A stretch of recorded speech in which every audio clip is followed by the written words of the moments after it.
بسم اللہ الرحمن الرحیم۔ السلام علیکم۔ اردو کہانی گھر میں خوش آمدید۔ آج کی میری یہ ویڈیو کسی کی زندگی سے متعلق ایک سچی اور سبق آموز کہانی ہے۔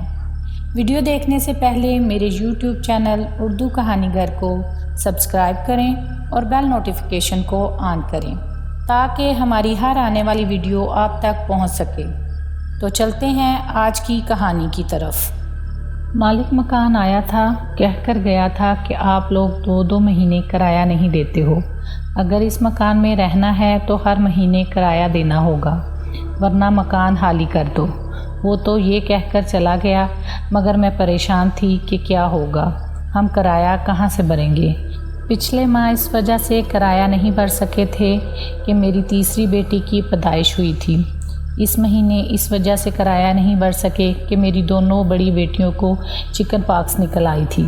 اس وجہ سے سارا پیسہ بیماری میں اٹھ گیا۔ میرے شوہر کا نام ماجد ہے، ہم سفید پوش لوگ ہیں۔ میرے شوہر کی تنخواہ 25,000 روپے ہے۔ اس میں مکان کا کرایہ، بجلی، سوئی گیس، ٹیلی فون کا بل اور آنے جانے کا کرایہ، اسکول کی فیس، گھر کا سودا، روز کی دال سبزی وغیرہ، اور اللہ نہ کرے کوئی بیمار ہو جائے تو اس کا خرچہ۔ ہم جیسے سفید پوش لوگوں کے لیے ایک مسئلہ ہے۔ اوپر سے میری 3 بیٹیاں ہیں۔ اللہ کی نظر میں بیٹیاں رحمت ہوتی ہیں، مگر زحمت اس وقت بن جاتی ہیں جب ان کو پڑھاؤ لکھاؤ، شادی کا لمبا جہیز دو، مگر قسمت نہیں دے سکتے۔ میرا نام ثریا ہے۔ بیٹے کی چاہ میں مجھے شروع ہی سے تھی۔ جب میری بیٹی ہینا کی پیدائش ہوئی تو میں نے اللہ تعالیٰ سے شکوہ کیا کہ کاش میرے پہلے بیٹا ہوتا، پھر بعد میں بیٹی۔ اللہ کی رضا سمجھ کر خاموش ہو گئی اور اپنی بیٹی کو قبول کر لیا، مگر بیٹے کی چاہ میرے دل سے نہ جا سکی۔ میری نمازیں اور لمبی ہو گئیں۔ ہر نماز میں نے صرف بیٹے کی دعا مانگی۔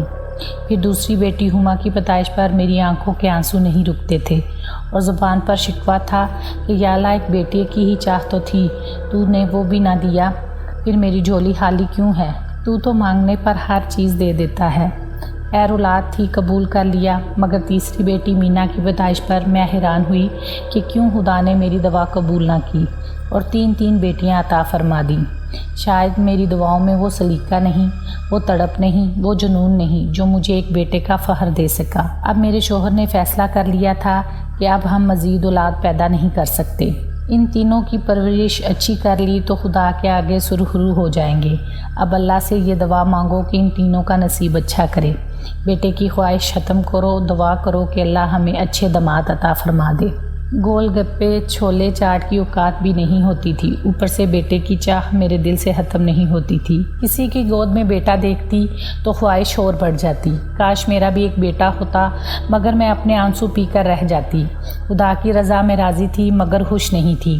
دونوں بڑی بیٹیاں ہینا اور ہما کی اسکول میں گرمیوں کی چھٹیاں ہو گئیں۔ وہ اپنے پاپا سے ضد کر رہی تھیں پارک جانے کی، مگر میں اپنے روٹین والے پارک میں نہیں جانا چاہتی تھی۔ وہ کسی دوسرے پارک میں جانے کی ضد کر رہی تھیں۔ پارک تو بہت سارے تھے مگر تھوڑا دور تھے۔ دوسرے پارک میں جانے کے لیے کرائے کی ضرورت تھی اور فالتو پیسے خرچ کرنا ہمارے پاس میں نہ تھا، مگر آج بچوں کی ضد نے ہمیں مجبور کر دیا کہ ہم کسی دوسرے بڑے پارک میں چلے جائیں۔ خیر ہم ایک نئے پارک میں آ گئے۔ وہ بہت بڑا اور خوبصورت پارک تھا، مگر حیرت کی بات یہ تھی وہاں لوگوں کا اتنا رش نہ تھا، چند ہی لوگ تھے۔ پارک میں بچوں کے جھولے والا حصہ تو ویران پڑا تھا۔ میری بیٹیاں اتنے سارے جھولے دیکھ کر خوش ہو گئی تھیں، وہ جھولا جھولنے لگی، ہم بھی پارک پر تبصرہ کرنے لگے۔ پارک تو بے حد اچھا ہے مگر لوگوں کی رونق نہیں ہے، خالی پڑا ہے۔ بچوں کے جھولے والی سائڈ پر تو کوئی بھی نہیں ہے۔ میرے شوہر بولے، ہمیں کیا، ہماری بیٹیاں تو خوش ہیں، انجوائے کر رہی ہیں، جس جھولے میں چاہے جھول رہی ہیں۔ وہ تینوں خوش اور ہم بھی خوش، ہم دونوں مسکرانے لگے۔ پھر ہم ادھر ادھر کی باتیں کرتے ہوئے بچوں پر بھی نظر ڈال لیتے۔ تینوں بیٹیاں تتلی کی طرح گھوم رہی تھیں۔ ان کی خوشی دیکھ کر ہم دونوں بھی اتنا ہی خوش تھے جیسے ہم بھی جھولوں کو انجوائے کر رہے ہوں۔